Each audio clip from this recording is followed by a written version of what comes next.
All right, so thank you all for joining us this evening. I understand there's quite a large group and from a variety of different places and a variety of different backgrounds. I hope to get you a lot of information that I hope is very thought-provoking. I'll be presenting a number of strategies and tools that one can use for children ages 3 to high school and even younger. With your imaginative ability, you can modify a lot of these strategies. And as we make our choices, we need to keep in mind their effectiveness depends on our understanding of theory and our ability to apply it to practice and the ability to evaluate the usefulness of our choices. In that vein, I will be briefly reviewing theory because not everybody's an OT, as well as methods of data collection, because I feel you have to prove for yourself as well as for others whether these strategies are really working. But also, I want us to keep in mind that we need to be compassionate, communicative, and collaborative with our children, with the teachers and the parents, and that these are the skills that really validate our profession.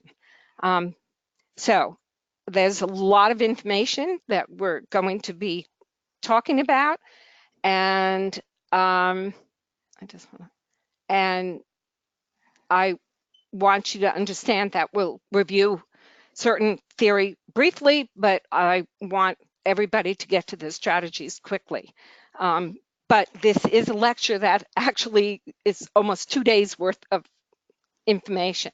We're going to talk about, so I'm not going to actually go over the learning objectives. I think we all can read. So let's go on to the nitty gritty. And we're not moving. Okay. And I want us to get into right off the bat the fact that the Ayres theory that we learned many, many years ago is really the basis for understanding executive function. I think a lot of us know that sensory integration is a neurological process that organizes sensations from our body and from the environment and makes it possible for us to react appropriately. My hope is that you're listening to me and ignoring some beeping phones or some flashing lights and responding appropriately. If all of a sudden a fire drill went off, I would hope that you wouldn't be paying attention to me.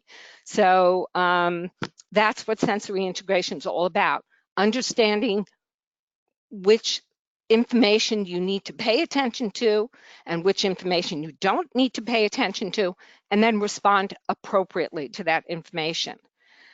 Looking at Ayres Model, again, this was back in 1979, and if you look at the end products, all those end products is what they now talk about as executive function. So Ayres' whole premise was all this information is coming in, we're organizing it in order to concentrate, to organize, to have good self-esteem, self-control, self-confidence, and be able to learn. That's what executive function is all about. But if you go to Peg Dawson and Richard Guare, they talk about executive function in a slightly different form. They talk about behavioral components and they talk about the cognitive components. And so they separate it. So the thinking components they talk about is planning, organization, time management, working memory, metacognition. The behavior they talk about response inhibition, emotional control, sustained attention, task initiation, flexibility, and goal-directed persistence. So I'll give you 30 seconds to look at this puzzle. If you had to do this puzzle, you might feel initially a little bit of panic because, gee, I haven't done this in years. I don't even know how to start to do this. But then you might take some strategies. You might either read the whole thing all at once, or you might read one sentence at a time and respond and do the answer to it and start charting it out. You might have just a different way of doing it. So that's what we have to think about when we work with our kids, that this is the problem, this is the task, but you as an individual might approach it differently.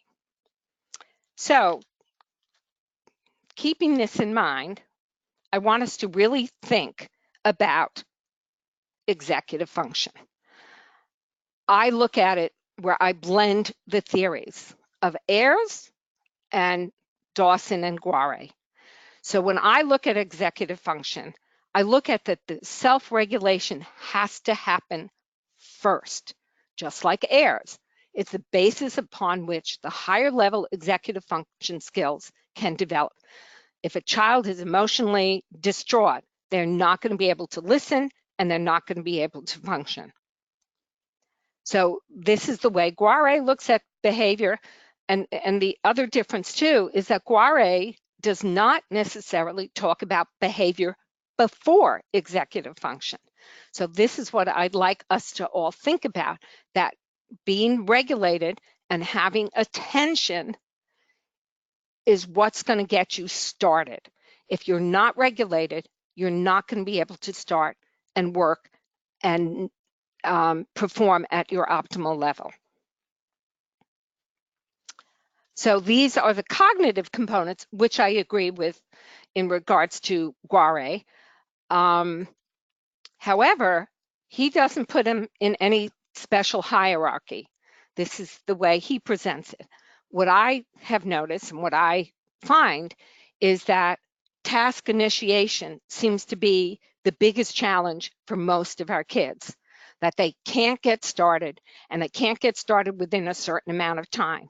So that's the component that you might want to think about first. But in general, a lot of people say, oh, it's an executive function skill disorder. But there are components that you have to think about.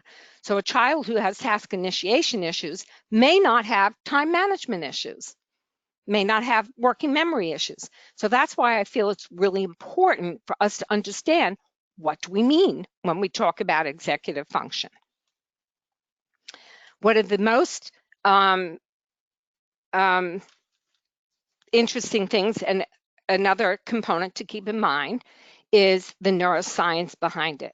So this, I just feel, is a really nice chart that tells you the sensory systems, the receptors, what kind of stimulus you need, and the ultimate end product. And I want us to keep in mind this. I think this is a beautiful example of how the sensory input comes into our body, goes into the spinal column, it goes to the cerebellum if there is a reflexive response and comes right back out. But most of the other sensory information goes to the brain, gets organized, and then there's a motor response. So I like putting these slides in because as a clinician, it helps me to remember what is the process. I also think this is a good slide to share with other people so that they understand what the process is. You interact with the world through your sensory system first, not with cognition, but with your sensory system. This also, I feel, is a really valuable slide to have because, again, it's a reminder of where things happen. And in particular, executive function skill happens in the frontal lobe, and it happens up to the age of 25. And the frontal lobe is the last lobe to be developed. When we talk about development, I'm not going to go into it in detail, but I want us to understand that sometimes tasks are not developmentally appropriate for a child. And one of the things that I learned, and I try to explain, you might have a child with autism who's 8 or 9 years old, but is only functioning at a 5-year-old level. So you want to work on those skills, not necessarily the 8 to 9-year-old skills, because as we know, development is in a sequence and it does build upon itself, and that you want to make sure you fill in the gaps before you put on the demands. And one of the things that I work very hard with my kids in some of the intensive autism programs is trying to make them understand that behaviors are coming because you're asking them to do something that's not developmentally appropriate for them and not to necessarily look at their age.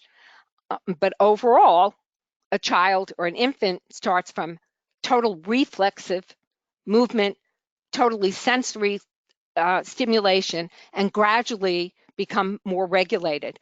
But a lot of people talk about executive functioning happening at, middle school and high school. And what I want to impress upon you is that it happens at birth, that children start thinking and visualizing and understanding the world way before they even have language. And that's part of executive function and preparing for it.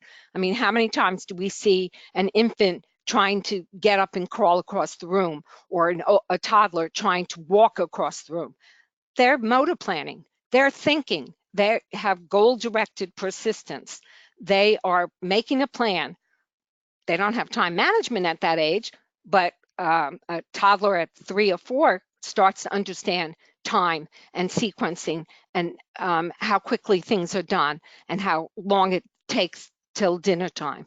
So those skills do not just happen in middle school, it happens at infancy, and I'd like us to keep that in mind. So let's really look at the behaviors and what are red flags. Many of you are OTs and understand about sensory processing disorders. So I'm not going to go into detail about it, or great detail, but I want us to think about the 3 major areas of sensory processing disorder, which is sensory modulation, sensory discrimination, and sensory-based motor disorders. So with sensory modulation, a child could be over-responsive in that they overreact to stimulation more intensely and more quickly and for longer periods. They could be under-responsive in that they're what we call a sensory disregarder. They just don't even pay attention to what's going on. Or they could be sensory seeking, where they seek more intense and more prolonged input. These 3 categories are not necessarily exclusive of each other, and a child could be sensory over-responsive in one sensory system and under-responsive in another. Sensory discrimination refers to how a child overreacts to minute detail and maybe misses the larger picture. So they can't discriminate between the whole versus the part. The sensory-based motor disorders, you're looking at postural disorders, which I think are pretty self-explanatory. It's low muscle tone, coordination, poor grasp, poor manual dexterity. And then you have dyspraxia, which again, dyspraxia, when Ayres first talked about dyspraxia, she tried to talk about the planning, the pre-planning of what you're doing. And she emphasized the visualization of your plan. A lot of our children do not have those pictures in their head, so they can't develop a narrative. They can't draw a picture. They can't write narratives because they've not seen the picture in their head. And I want people to really think about that concept and that phrase, picture in their head. They have to visualize the world. After all that sensory input comes into the world, they have to make sense of it and see pictures in their world. 2 wonderful, wonderful, wonderful websites that unfortunately we will not have time to thoroughly explore is Misunderstood Minds. But what I'll briefly tell you that when you go on there, it has simulation of what it's like to have attention deficit, what it's like to not be able to read effectively because you're distracted, having math problems, having other attentional problems. So it really is great. It's a great methodology for you to use yourself to have a real sense of what it's like for our kids, but it's also a really good tool to use if you're lecturing or teaching others. Another, I can't even, I have no words. This is another really great website. And this also has simulation, but it is divided into, what a parent might experience, what a teacher might experience, what a professional might experience. And it has wonderful, wonderful articles. In fact, I've been getting inundated with articles about anxiety and starting school and what it means for my child or their child or your student. So this, again, is a wonderful resource. Okay, so we have some very quick understanding of what causes these difficulties, but now we have to assess it, because unless you know exactly what your issue is or what the child's issue is, there's no way that you can pick an effective strategy or tool. What I want to emphasize, though, here is the operational definition. You have to stop and think, what is the behavior that you're looking at? And you really want to take one behavior, and is it because the child is rocking in the chair? Or is it because the child's making noises? Or is it because the child is running around the room? You want to take the one behavior that you really want to work on, and you have to very clearly define it. After that, you want to think about a functional behavioral assessment. I know BCBA individuals do that and psychologists do that, but there's no reason why we as OTs can't do it, and I'm going to show you, a form. And you want to then, after you've done your assessment, you want to think, what is the other behavior? What's the new behavior you really want to put in? And you then write your behavioral objectives, which would be your IEP or your treatment plan. And then you need to do data collection and monitor, did I do what I think I should be doing? So speaking about a functional behavior analysis, it has three components. The antecedent, that is very, very important. It's the input that precedes the behavior. And it could be somebody gave the child a command. Somebody's asking a child to do something. Somebody's making a child wait too long. There could be sensory influences. The environment is overwhelming. It's the end of the day, or it's after recess and they're being asked to do something. That, to me, is one of the biggest parts of the analysis, is to try to figure out what the antecedent is.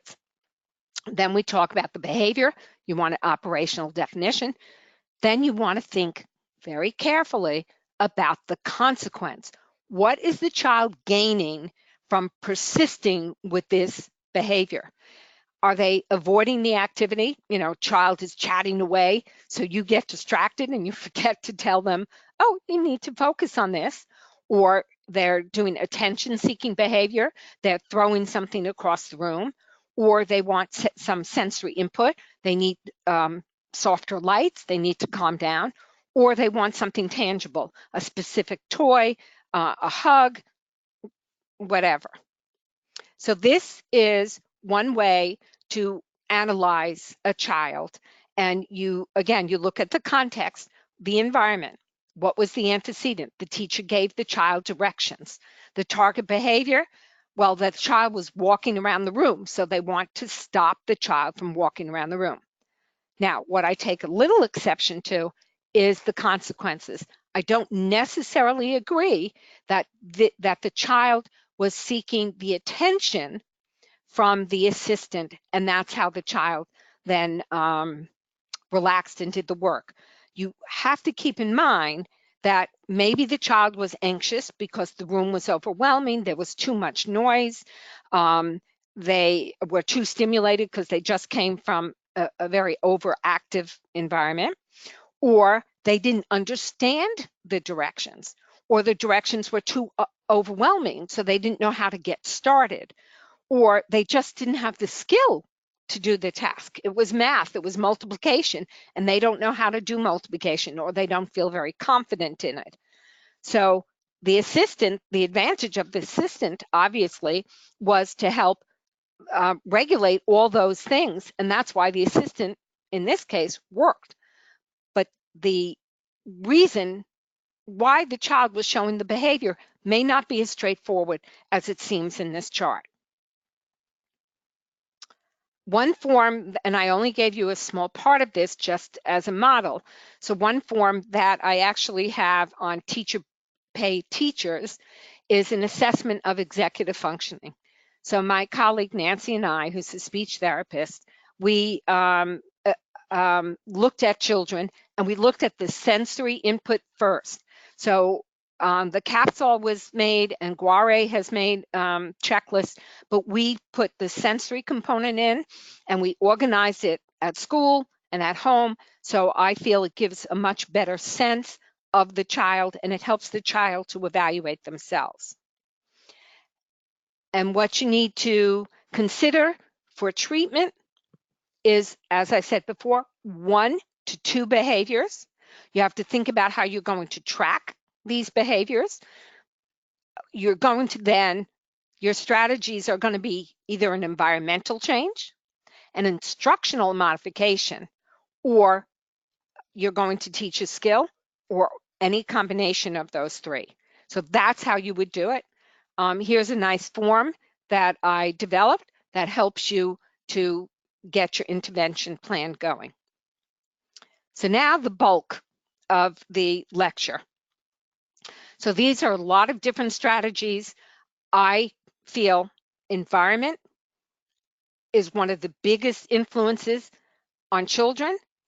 It, going back from a sensory integrative perspective, and it's one of, I feel, the easiest things to accommodate and to change.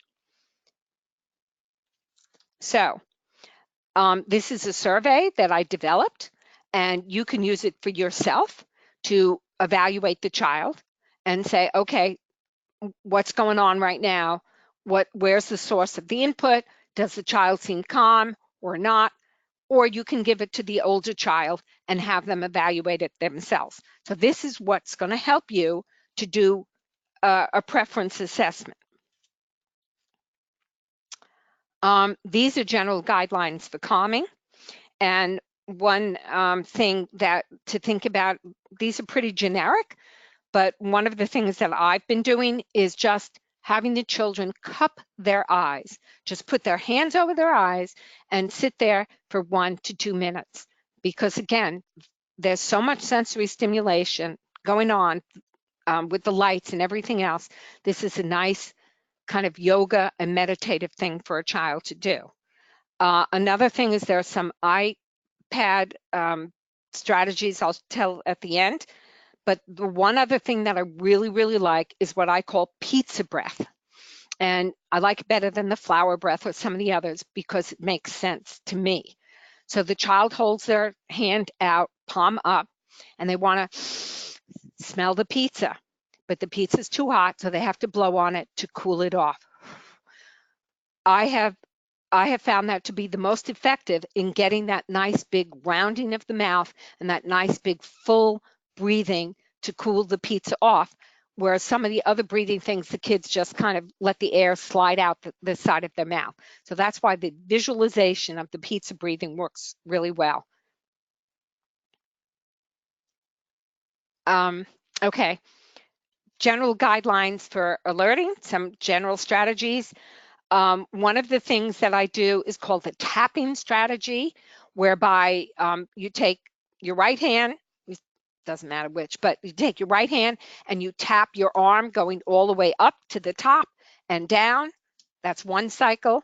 You do that 3 times. Then you go to your other arm, left arm, tapping all the way up your arm to your shoulder and down. You're getting wonderful proprioceptive input. And then I added that where you clap your hands 3 times, and then you're doing the same thing with your legs. You're going down your legs and up your legs 3 times, and you're jumping 3 times. And I find that very alerting. And I had one child who had severe attention deficit, and this is way before he ever was medicated. And I taught him the tapping strategy. And what was interesting is that his body awareness was so depressed that he couldn't even do it initially. So I had to literally move his arms up and down through the pattern. And I actually am using that tapping strategy to improve body awareness for a lot of my kids. Another strategy is called what I call the butterfly strategy, where you're pretending to hold a jar and you open the jar and the butterflies come out and they land on your head and you start shaking your head and your shoulder and you shake and the butterflies move down your body and you're shaking your whole body by the end.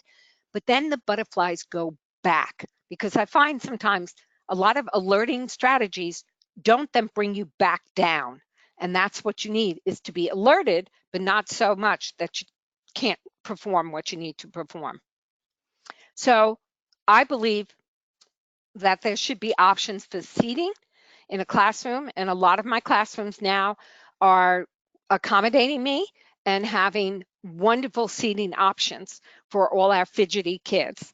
So this again is a wonderful Facebook video that explains everything we needed to ever explain about ergonomics and sitting and how a child should sit. So I recommend you go there. So this is what it would look like when you go onto that YouTube. One of the things that I came across was this chart from Smith Systems. They've actually developed the noodle chair, which we're not allowed to buy in my district because supposedly it's not fire safety, but it's a wonderful chair that has a suspension under the chair. It looks like any other chair in the classroom, but the child can wiggle front and back, side to side. They're a little pricey, but I think you can negotiate. But this chart really shows you, I work very hard at the beginning of every year. I go into the classrooms to make sure that the height and the depth of the chair fits the child and their age. So I often will find adult chairs in my third, fourth, and fifth grade classrooms, and they don't have the leg length to sit in adult chairs. So very often I will change that, and it makes them feel better, and then I adjust the table to it. So one of the things that I did was I had a preference survey. So I went into a couple of classrooms. I had the wobble stool, a donut ball, a floor sitter, Big Joe. I had them sit on chairs sitting backwards where they're straddling the back, and a regular chair and you know, maybe a beanbag chair. And I had the children evaluate themselves. And again, I have two forms, one where the child's evaluating and one where the adult's evaluating. And again, we wanted to have the child have good metacognition and help in determining what works for them. If the wobble chair, if they got on it, oh, I really like this, but it revved them up, then that was not the chair that we would want them to have the option of. But we would make sure that we're educating them and not just say, no, you can't have this chair anymore. We would say, is this really helping you to concentrate? Are you better able to use this tool to work at your optimal level? And if they said yes, and if we could prove it to them, then they could have it. Otherwise, they couldn't. So this is another data collection. Then these are some pictures of before and after. Pretty obviously, she's sitting on her feet. Pretty standard. We put a box under her and she looks different. And I'm going to skim through these because I think they're pretty self-explanatory and I want to make sure that we get to all our strategies. But what I do like about this slide and the next one, this is what the teachers did. After I taught a lot of my teachers about the sensory diet in the classroom and telling them how valuable having different seats are, they now developed seating stations. So this is one classroom and this is another classroom that the teachers then took the bull and ran with it. And I love the fact that a teacher allowed a child to go under a table to reduce all that stimulation, and the other child sitting on a radiator. It's not on, but she's sitting on a radiator. So these slides are showing you some of the options, and in your reference sheet, they're all indicated. They're all there so you can get hold of them. So the next part of the environment is the visual. And there's an author by the name of Barrett, and then there's an article by Huga, or about the Huga system. and they're in your reference sheets, they strongly recommend you have to reduce the visual. Barrett has data to prove that the visual is too overstimulating, and that the more you reduce, the more effective the children can write and create. And it's a wonderful article. Barrett's from the UK, and the one about the Huga philosophy from I'm blanking, I think it's Sweden. They talk about simplifying or actually it might be Denmark too, simplifying the environment and making it comfortable for kids. So one of the things that I do go around in the beginning of the year is to try to tell teachers, please reduce some of the background. Only pull out what's relevant for that discussion. So I had a great third grade teacher who actually got some shades that he put over his reference sheets so that kids could only see the reference sheet that they needed to see. Because so many of my kids won't use the resources that the teachers put up because it's there and they've habituated to it after 20 minutes. So when the teacher says, well, the word list is right up there, the kid doesn't see it anymore because it just becomes kind of white noise to them.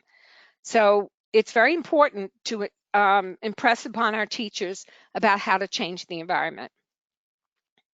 Excuse me, one sec. Behavioral management strategies. So very often the antecedent might be sensory. We already talked about being overstimulated. The other antecedent might be that they've given a task that's open-ended, that's unpredictable, and they lack the skill. They have no way to start. So I did a experiment with my kindergarten teacher, and she would read this book, sometimes on Bombaloo, and the children, these are kindergartners, would decide what they look like when they're Bombaloo and what they look like when they're not Bombaloo. And what we did was I brought out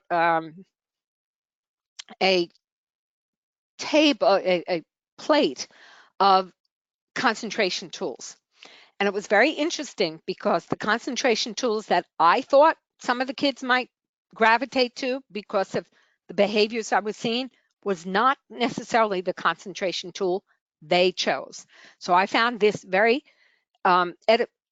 educational to me, that you shouldn't always presume that just because a child is like chewing on a pencil that he wants gum, although that's pretty clear. But this one child who seemed to be seeking a lot of proprioceptive input took a Beanie Baby and just liked hugging it, which again is proprioceptive input. But normally he's a bouncer. He might be a kid that we might put on a bouncy chair. So it's really important to listen to your children and really observe them and give them options.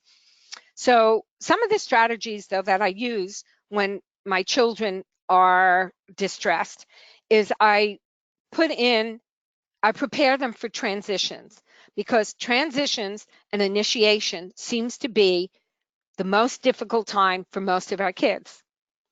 Why would that be? Well, during transitions, you have a lot of sensory input. You have no structure to what's going on because people are moving around. The child doesn't know what to do with themselves. So I built in a lot of transitional activities. And one of them was I do countdowns.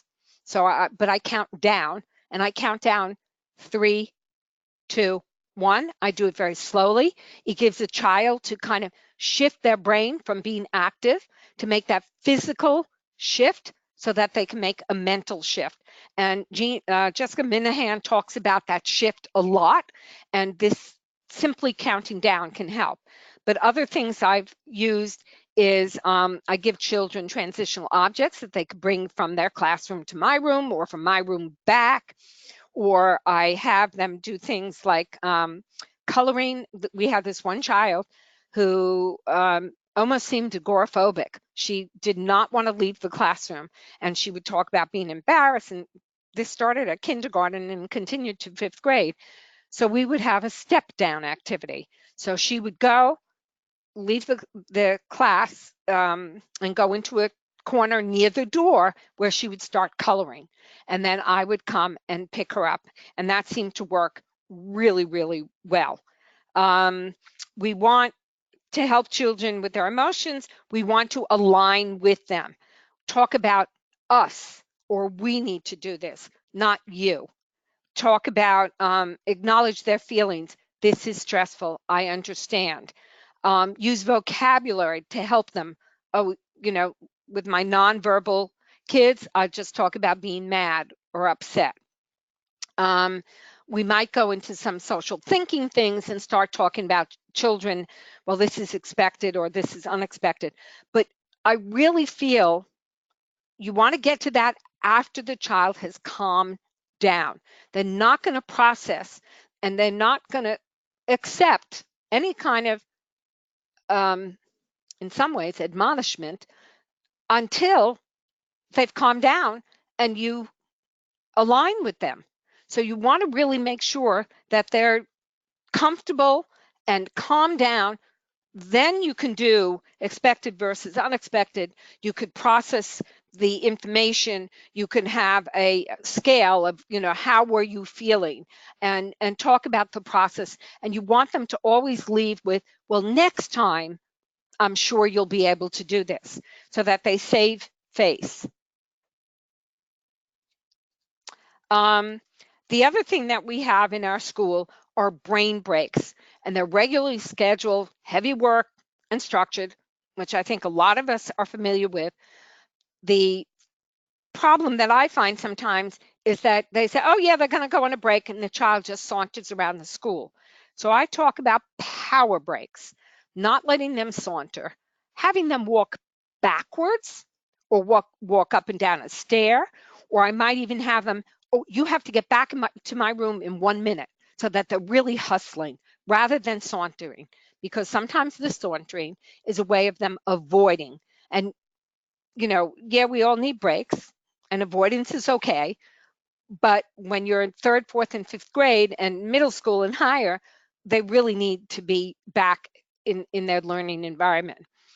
I have been lucky in that I actually had an exercise room, and I had prescriptive activities for kids, which I'll go to in 1 second.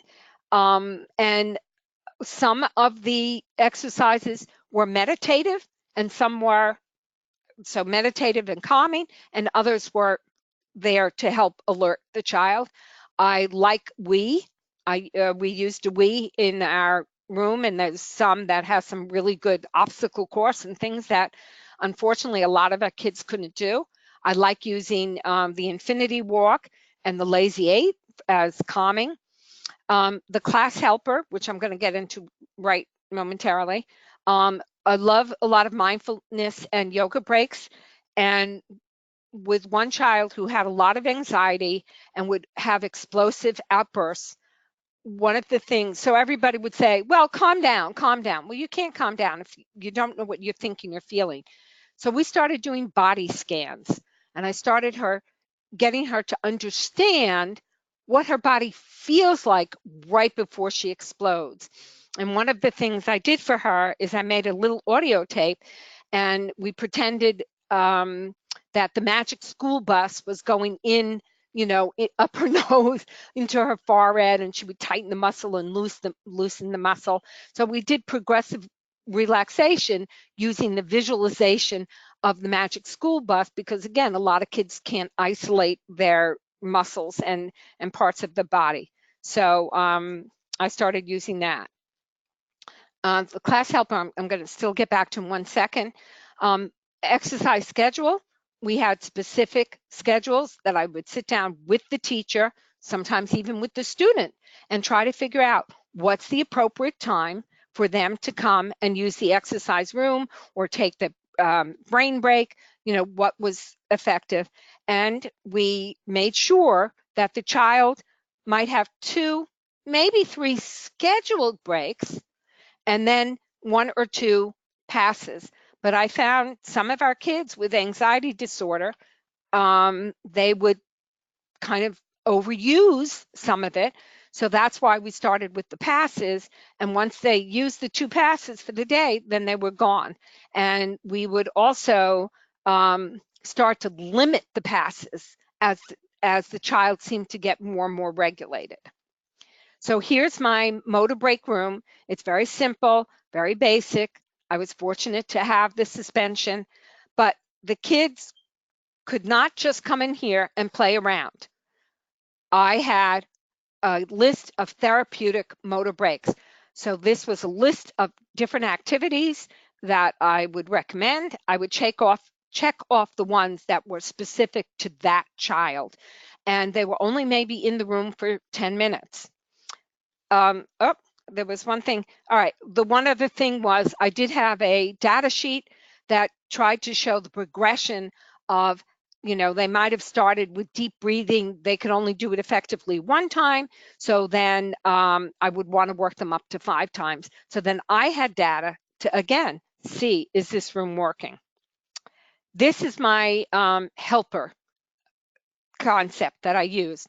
So this is just a regular fisherman's vest, and I put tools in the pockets, and they were actually weights, and the child would be the monitor during transition time. So when the kids were getting up to get their lunch or whatever, this child might hang back just a little bit to see if all the tables were neat and all the trash was picked up, and he would grade it, green, yellow, and red. So if the table was green, then nobody had to come back. If it was yellow, he then would tell the group, you have to come back, clean up, and then obviously red. But this empowered this child. This gave this child a job to do during transition. The other thing that my colleague and I developed is called the 7th inning stretch, and it was a binder that we put different activities in. And what we did was we had pictures and we have the directions, and we left it in the room, and the teachers could, and I would teach the class at the beginning of the year. So I would also see what kids can't do, some of the bilateral activities like cross crawls, and I would have this in my head. And we would put it in the classroom where it was visible, and the teacher could say, "Up, you need a 7th inning stretch. I want you to go to the calming activities, or I want you to go to the alerting activities." And so it was pretty much self-directed. This was another strategy that for some of the younger kids, we had a sensory motor break box, which we actually had a box outside the classroom whereby there was some equipment there. And again, I would let the teachers know why these activities, the value of them, how to use them, and then of course for them to create their own activities with it. Again, in this book, I had pictures of the activity and a narrative. And one of my favorite things, this is really good for kids who need some vestibular stimulation, it was turnabouts.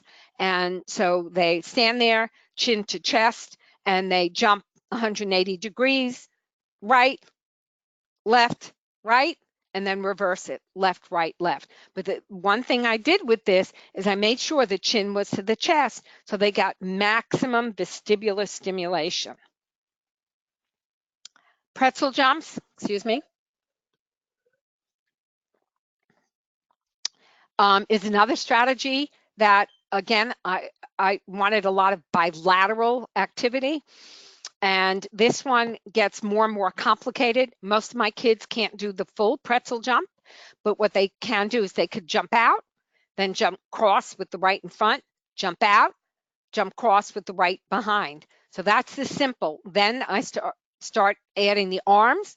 When you're crossing the feet, you cross the arms, one on top, one on bottom. Most of my kids don't have the motor plan to do that, but I break it down, and to a certain extent, that's kind of my goal. So we start with jumping out, jump cross with the right. That's a strategy that they have to do, get up to 20, do it accurately, do it with good trunk control. And once they achieve that goal, then they have to do it with one leg in front and that same leg behind. So that would be my next goal. And sometimes this strategy went over 2 years. So this is some of the equipment that I would consider putting in the box. You could add whatever you want. A lot of these things are at Therapro. And so these are, again, some pictures. All of these references are in your reference sheet. So you have all these items, and the only thing is Mr. Mouth is something you have to make with the tennis ball. But these are a lot of the equipment that I have put in my box and have available to my teachers on a regular basis. And here's a list. Here's my concentration tools. I love these concentration. The Pip Squeegee, kids are going nuts over. They are, a lot of my children on the spectrum just love them. And they stick together and they get a lot of proprioceptive input, but they have sound, they have texture. They're wonderful. Tom's Flippy Fidget is on, it was just actually on television the other day. They were advertising it, but you have the reference there. The fidget rings, I just have bicycle links on my keychain. Worry dolls, you can make worry dolls pretty easily, and those are really good for some of your kids who have anxieties. They put it in the worry doll, and then they can get rid of it. So that little anxious child, we made some worry dolls, and then she could get rid of all her anxieties. So it worked fairly well, and use it as a transitional tool. These are other resources, so it's there for you. Go Noodle is really good. So what can I do is a great book, and it's a problem-solving book. It helps you to think, all right, this is the situation, and it's very basic, so young children, kindergartners can do it. Coming back to the gonoodle.com, I love the fact that my teachers use gonoodle.com. The only unfortunate thing is sometimes they think that the active, energizing Go Noodle video is the right one to use. So I feel that we need to do some more education of what ones to use when. But Go Noodle has a wonderful variety of calming and active activities, and it's so much fun. The kids love it. Okay, so we talked about behavior. Now we're going to talk about developing some of the cognitive functions. So we're now assuming the behavior is all taken care of. We got a really good sense of what's going on, but now we have to work on skill development. So I put task initiation first, even though Guare and Peg Dawson do not talk about it first necessarily, but I strongly believe this is what we need to deal with to get kids working. So your first priority, as we said, is to help them with the arousal level and make sure that they're at an arousal level commensurate with the task. So if they're out playing, their arousal level should be pretty high. But if they need to sit down and write a 5-page essay, they really need to be much calmer. The main thing you have to do is change their mind before they can be productive. So you really want to do the step down activities at this point. The environment, we've talked about a wonderful number of modifications that you can make to the environment, and especially the visuals. You really want to think about the visuals, and having a folder that has the words there or the writing strip, having it right there is so much better. Even in my room, which was very simplified, and I would have things on a hook in sheet protectors, and I put it on my board faced backwards. And when the child needed help and needed a visual, I'd flip it around and show them the visual. So there was nothing on my board unless they need it. The other thing that I feel is you have to help the child understand. A lot of times teachers just give an activity and they feel that they've explained it to the child, but the child is too overwhelmed to understand. But I would like us to go with to the child, well, what do you know? Well, yesterday I multiplied 2 times 2. So I said, great. So if you multiply 2 times 2, what might 2 times 4 be? A lot of the children don't know to think back to what they already know. And we can help them and to realize that they have a lot more information in their brain than they think. Work samples and templates are crucial. I understand the teachers say, well, I don't want to do that because then that gives the child the idea and it doesn't create creativity. You can't get creativity until you know how to do it. So you want the child to have the skill first, then they could be creative. And that's the Ayres model. That's what she said, is you go above and beyond once you have the basics. The Just Right challenge relates to, is this developmentally appropriate for this child? I know in first grade, some of my kids are being required to do Venn diagrams and write comparative narratives. That's a little tough. Some kids can do it, and I'm not saying they can't, but if your kid can't do it, then you need to modify it so that they feel like they can. Guided choices, you don't want it open-ended. You give them, you could do this or you can do this. You could let me start it or you could let me finish it. Sticky thinking is something I created, which is basically sort of a brain dump of concepts and on sticky notes, and then you could kind of move the sticky notes around. Um, I actually do it a lot for writing, where kids say, I don't know how to write. I have nothing to write about. So I just say, you have 1 minute and you're going to write one word per sticky note on the topic of snow. I don't care what the word is. I don't care whether you're spelling it correctly. You're just going to do it. And I want their adrenaline to get going. Then we take the sticky notes and we organize them. And it works wonderful because I get kids to really get a structured outline and they start writing paragraphs.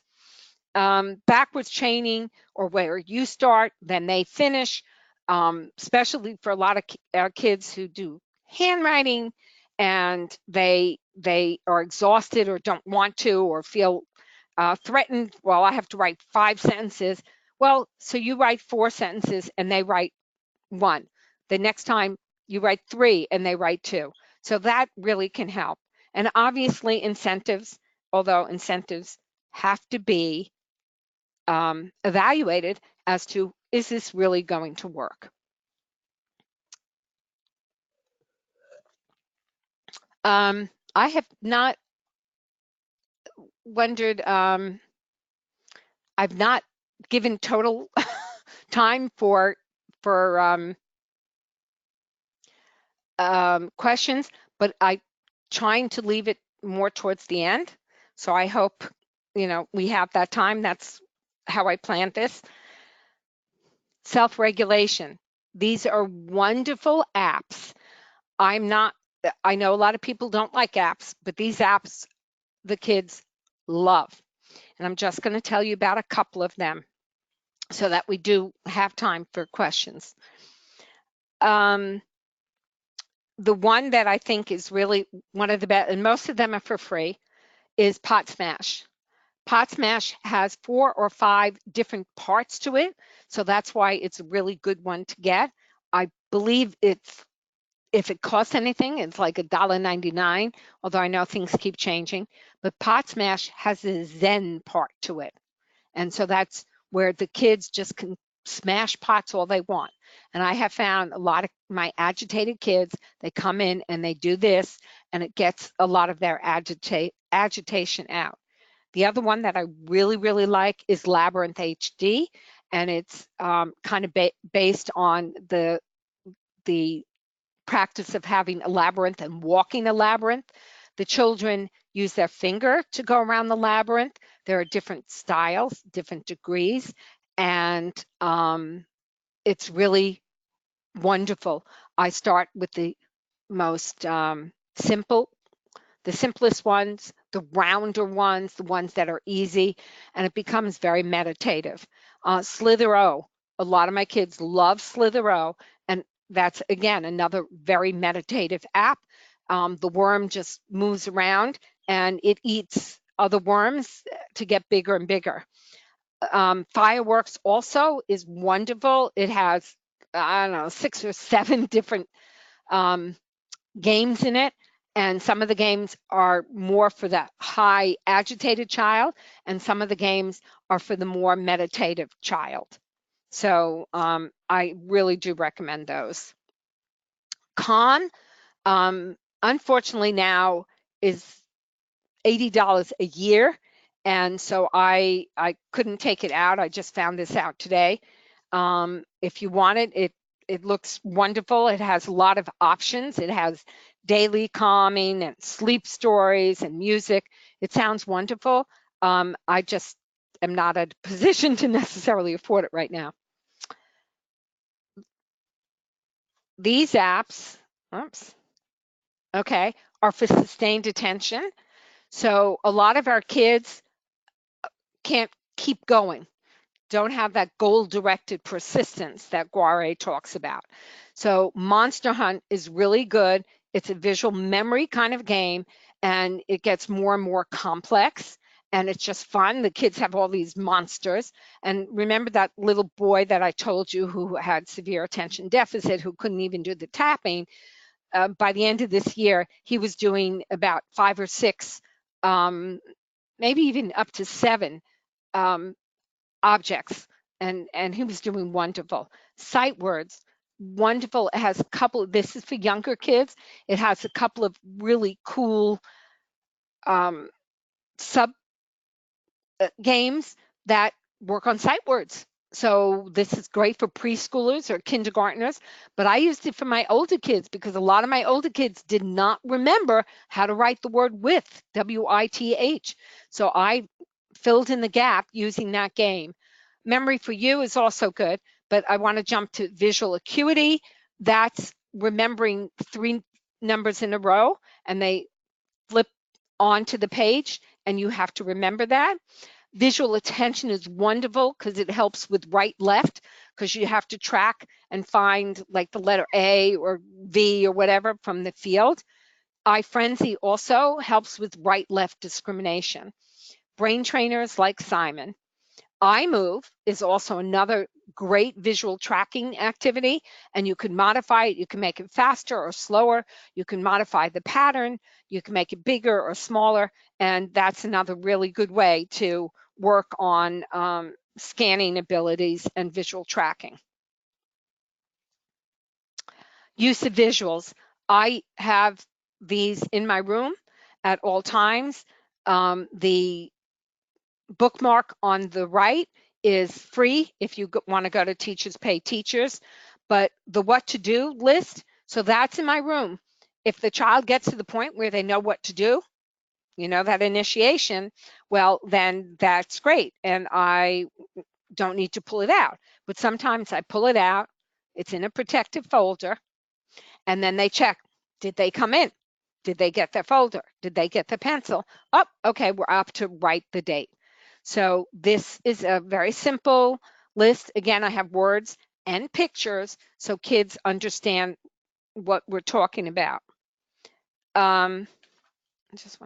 Yeah, okay. So planning, visualize the end product. This happens at 4 months. Children start visualizing the end product. They start realizing that mom is there and she's gonna come if I cry. A lot of our kids are not being given that opportunity to learn to visualize, and they're not being taught how to visualize and paint those pictures in their head. So that's what I focus on when I do planning. I want you to see the pictures in your head. So I want you to use your previous knowledge to help you figure out how to go things down. A lot of teachers work very hard to break a task down into manageable steps. It's an accommodation, I write many times. Unfortunately, some kids need it broken down further and further, more so than we think. So far as resources, as I've said before, the teachers provide the resources, but the children may not know which resource to use or know where to find it because it's up there all the time, and it's just part of the background noise, background vision. I'm making an analogy. You want to help them to make a to-do list, and you want to check in. And again, I put this on IEPs all the time, and I encourage teachers to say to the child, check in by a number. You do 2 and I will come back. And when the child knows that there's a structure to your check-in, they become less anxious. Time doesn't work as well for some of our young kids because they don't have that internal sense. But if you say you do 2 or you do 1 and I will be back, that is helpful. I also find when I'm doing the planning, I use an app called Pick Collage, or I use my sticky thinking, or I just use sticky notes to help. And the nice thing about sticky notes is that they can be moved around and it's not permanent. So kids don't get uptight about writing something down or putting something down on a graphic organizer because it's not permanent and they can move it around. This is one of my models. When the kids start the beginning of the year, I talk to them. What do I do well? What are the things I need to do, or what ways do I want to grow? So I want kids to buy in to the goals.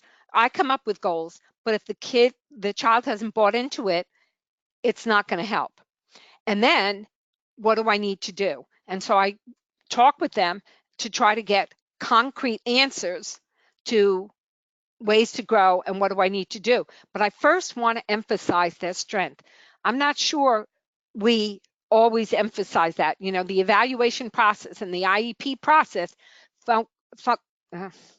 focuses more on what children can't do. But I really want us to focus on what the child can do.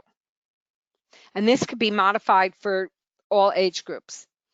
These are great planning strategies. Pick Collage, I like because kids can pull in pictures or they can draw a picture. And so I once did a class where I wanted to show a child who didn't want to write, said, I don't need to. Oh, he was very much into hockey. And I was trying to get him to buy into learning. And so I said, okay, what do you want to be? A hockey player. So we pulled up a picture of a hockey player. Okay, great.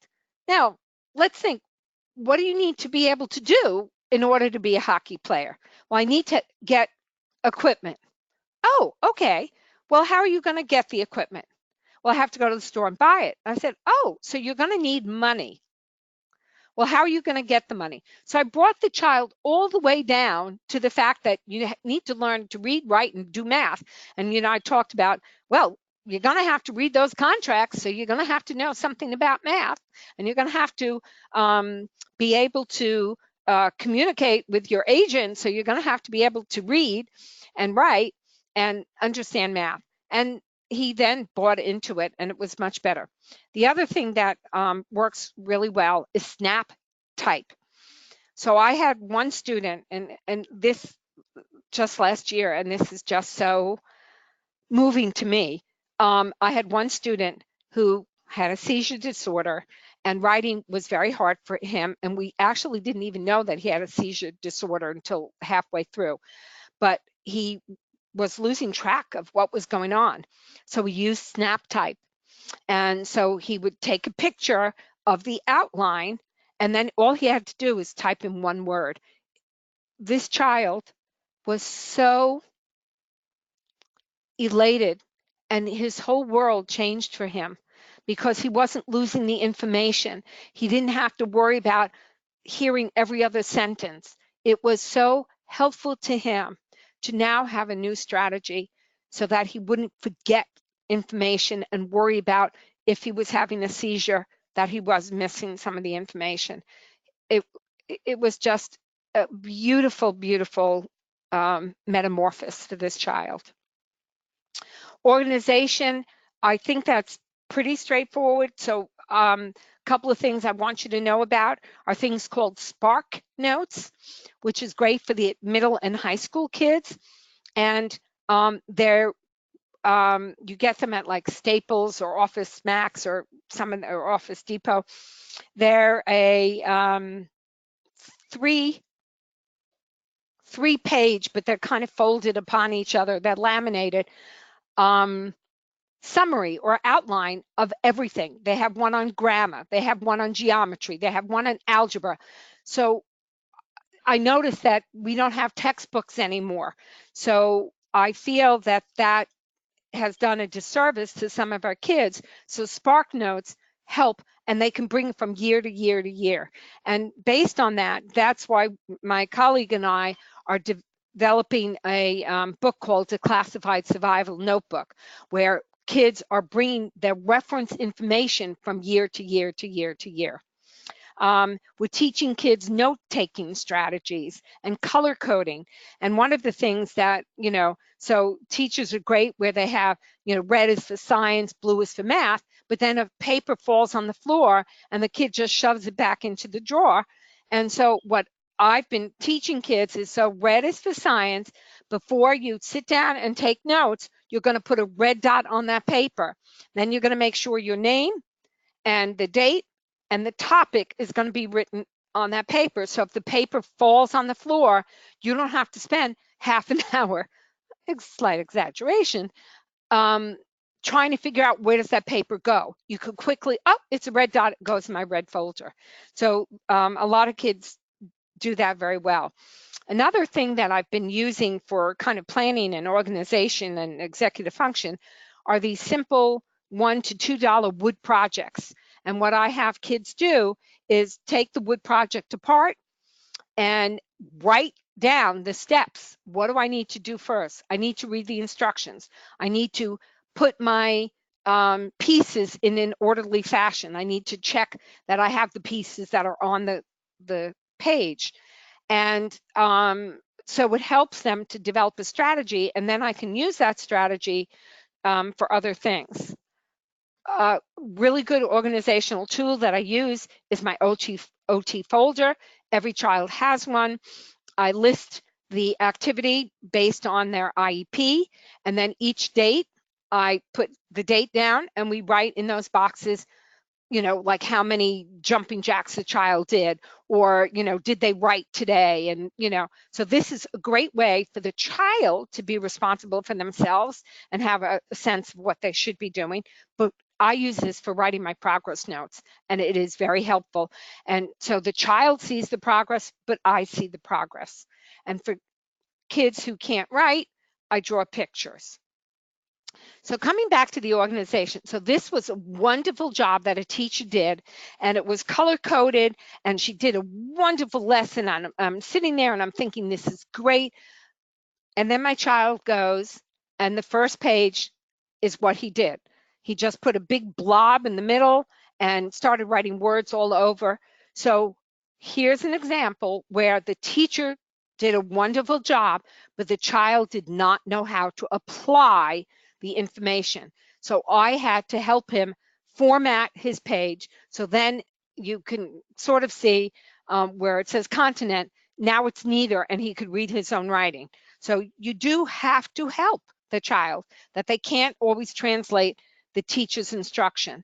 Same situation here. Teacher went to great pains to develop this graphic organizer, but the child really did better with this graphic organizer. And you can see the big difference. The same child, pretty much the same day, big difference in the handwriting. And now he could read his writing and write his narrative. Time management.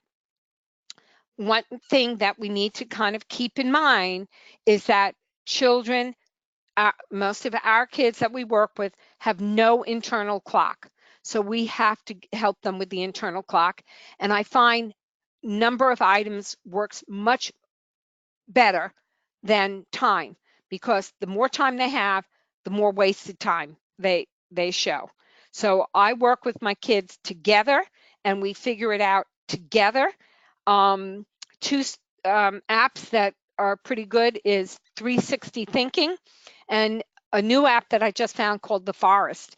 And I find that they're not too visually distracting for our kids, so that it's helpful.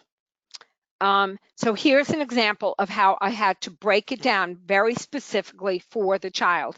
And one of the things so far is test taking. I learned a strategy from a teacher where, and I modified it, where I first have the child, and I did this with a middle school child, organize your papers, put a pile of your test, a pile of your note, and a pile of your study sheets. Now let's look through them and let's identify them. Do you understand this? Is this red where you don't understand at all? Put a red dot. If this is something you think you have a good sense, put a yellow dot. If this is something that you know without a doubt you understand, a green dot. So then we work on studying the red dots first. Then we study the red and the yellow second. We maybe have to talk to the teacher to make sure that we know that the red dots, that we have the right answer, and then so on and so forth. So there's the 360 Thinking and Forest. Tired Birds and Socks is kind of time management because they're time tasks and they're a lot of fun, and my kids go wild over it. Kind of the last cognitive part, last two, no, maybe not, sorry. Working memory is helping them with mnemonics, using movement, review, simplify, study guides. I recommend study buddies as well.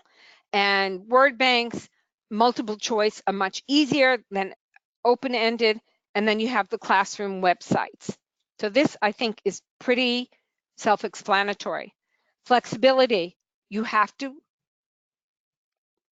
do gradual introduction of information, and less is definitely more. And one of the things I have is a waiting folder.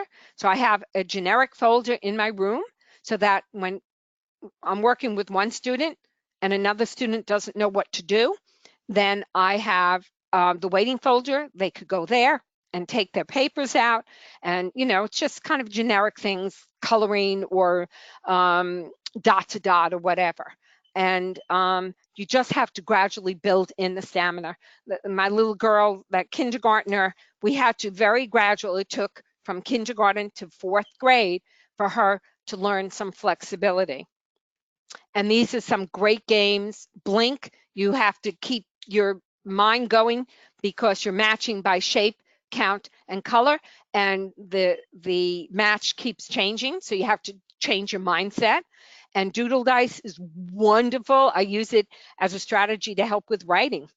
So that also you have to change because you roll the dice, and maybe the first round you can make this picture, but then you roll the dice again and you can't make that first picture. So now you have to be flexible enough to make the next picture. These also all think about thinking skills and thinking ahead. With geared, you have to think ahead which gears fit. Unblock is like, what do you call it? Rush hour. So again, all of these are think ahead kinds of strategies. Too many times our kids just go for it and they don't think ahead. Metacognition is the end result of all of this. The biggest thing is, I discourage trial and error. I want them, as we saw with those others, I want you in like fling three, and all of those.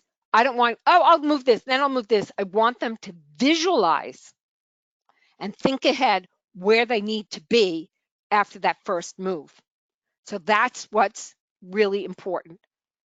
And teach them natural consequences. If they don't learn from their consequences, then that's problematic. I actually have a little motto: make my day, learn from your mistakes.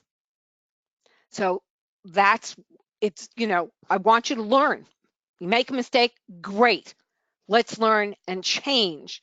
So that also goes with our flexibility. The very last thing that I'll just spend 1 or 2 minutes on is all of this is great tools or strategies, but none of it will work unless you evaluate its effectiveness. So these are this is a checklist that one of my teachers made. This is another one, and I love this one because this is for transitions and calm body. So this is really a good thing, and you can modify it, and it helps the child.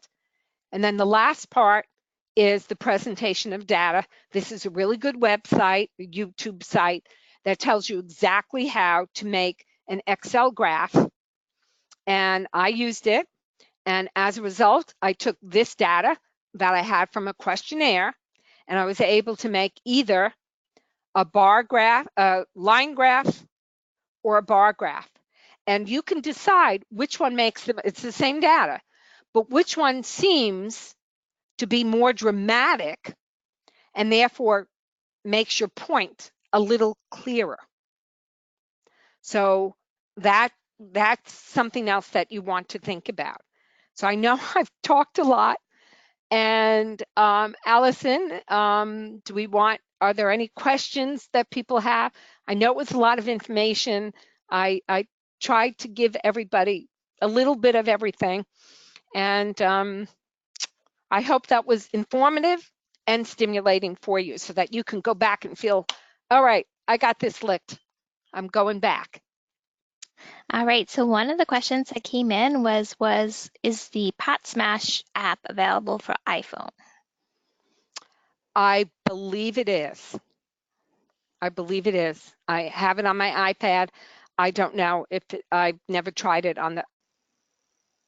All right, so actually just more comments here. Okay, so, one question is, what evaluations do you prefer? I use pretty much the standard, the BOT and the DTVP. I prefer the sensory processing measure. They now have a second version.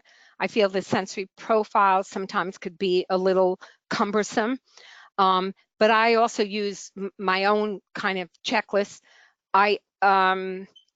Unfortunately, there used to be a series of tests called the Peer Peaks and Pyramid, which had a lot of the executive function kinds of activities affiliated with it.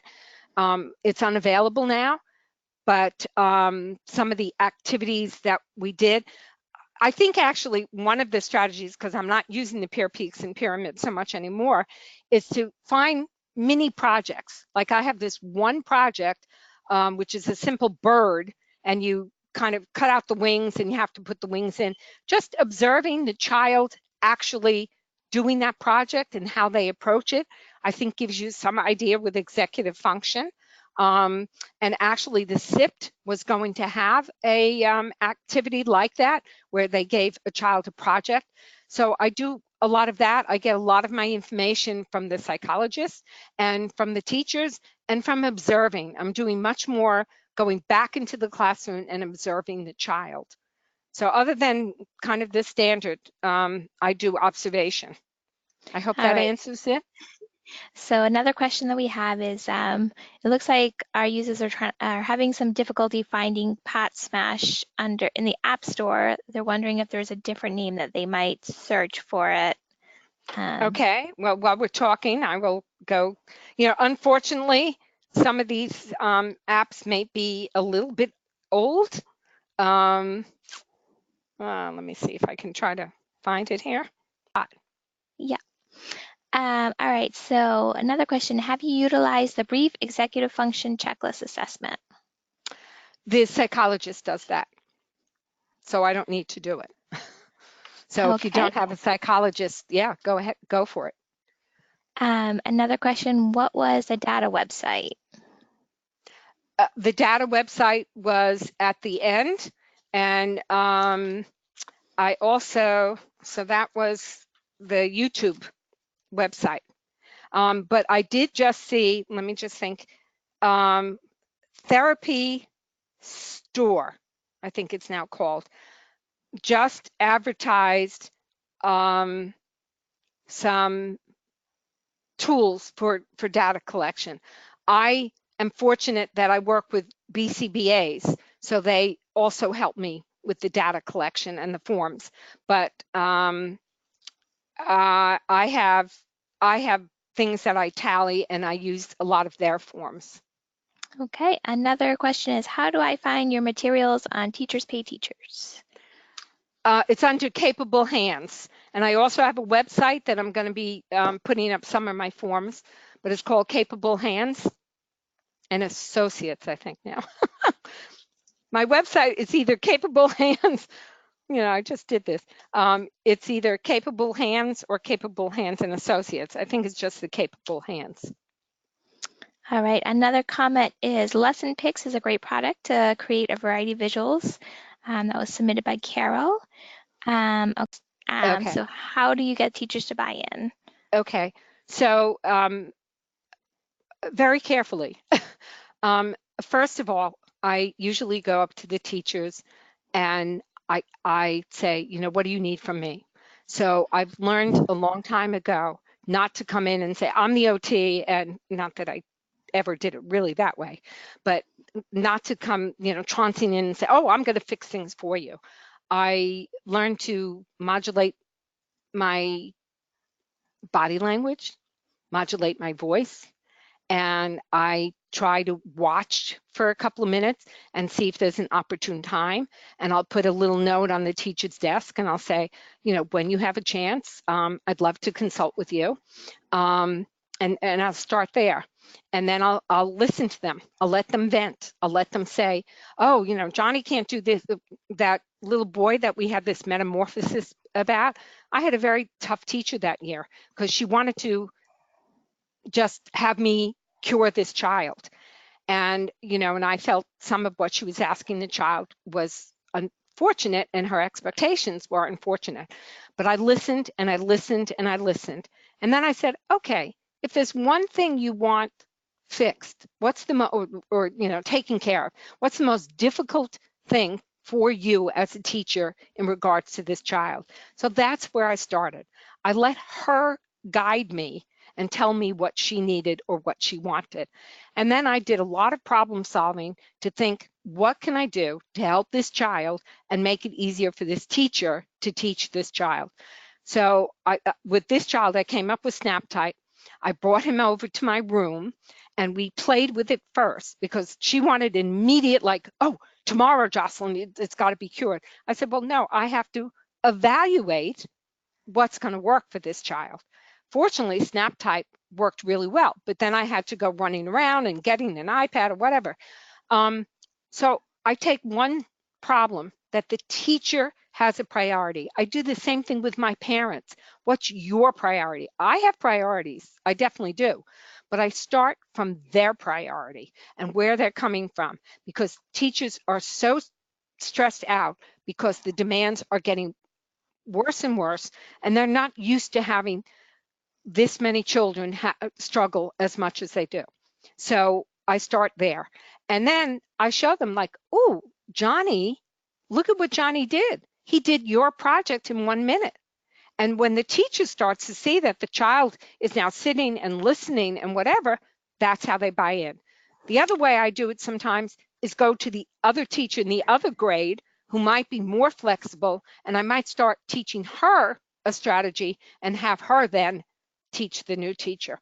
But I have been pretty effective in being able to do that. I just make sure I modulate how I approach the teacher. Awesome. All right. Well, thank you so much for all of your info. This was a great session. And thank you everybody for